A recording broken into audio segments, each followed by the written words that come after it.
Dia do professor e também dia de uma santa que nasceu em 1174 em Silésia e morreu no dia 15 de outubro de 1243, jovem, ainda não jovem, mas não tão velha, né? Com 69 anos. Foi canonizada em 26 de março de 1267 em Roma pelo então Papa Clemente IV. A festa litúrgica ocorre no dia 16 e eu estou falando de Santa Edviges da Silésia. Para falar sobre a data, na linha com a gente está o Dom Jurandir Padovani, bispo da Igreja Católica Apostólica Brasileira. Na história da santa, depois da morte do marido e dos filhos, ela entrou para o mosteiro e com o próprio dinheiro construiu hospitais, escolas, igrejas e conventos.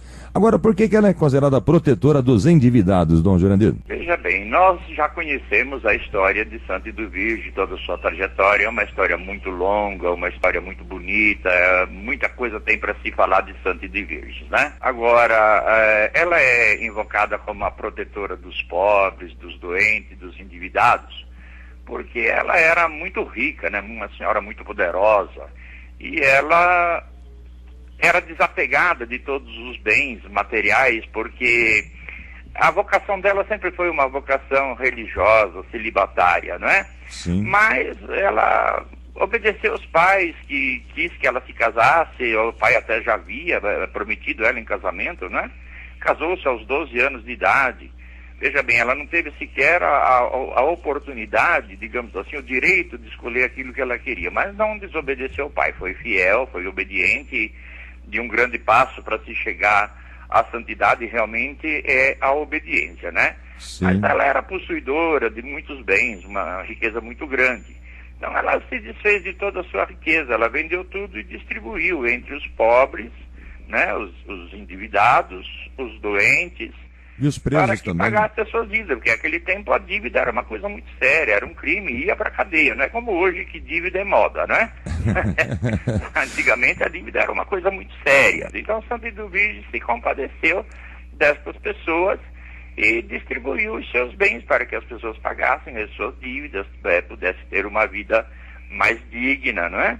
Então por isso ela é invocada como a santa protetora dos pobres, doentes e endividados. Ganhou fama de protetora também por ajudar detentos da região presos por não terem recursos para pagar as suas dívidas. Agora, depois de Santa Rita, é a figura feminina mais querida entre os católicos brasileiros, Dona Jurandir? Existem 3 devoções muito fortes, né? Eu não sei se é segunda, terceira ou primeira, mas, por exemplo, Santa Rita é uma devoção muito popular. Uhum. Mas Santa Terezinha é uma devoção muito popular. E Santa Edviges, eu não sei quem está em primeiro lugar em devoção. Uhum. Aqui para nós, por exemplo, aqui na nossa igreja, ela é a primeira, porque nós temos ela, nós não temos Santa Rita nem Santa Terezinha, certo? Nem celebramos os dias dessas outras 2 santas. Uhum. Então, para nós aqui, Santa Edviges é a devoção mais popular para nós, mas creio que universalmente seja Santa Rita a devoção, a maior devoção. A comemoração ocorre amanhã e horários das missas e o que as pessoas poderão encontrar nesse momento gostoso de quarta-feira. Veja bem, nós começamos essa devoção de Santa Edviges com uma missa no dia dela, certo? Uma missa. Depois passou 2, agora há 3 anos nós temos 3 missas por dia, porque a nossa igreja é pequena, não comporta muita gente. Então, para dividir o povo e também facilitar os horários, nós teremos amanhã missa às 8 horas, às 3 horas da tarde e às 7h30 da noite. E nós temos aqui uma devoção também antiga, tradicional, que aliás todas as igrejas de uma forma ou de outra faz, que é a bênção da prosperidade de Santa Edviges. O que é a bênção da prosperidade de Santa Edviges? Em primeiro lugar, a fé, a confiança, não é?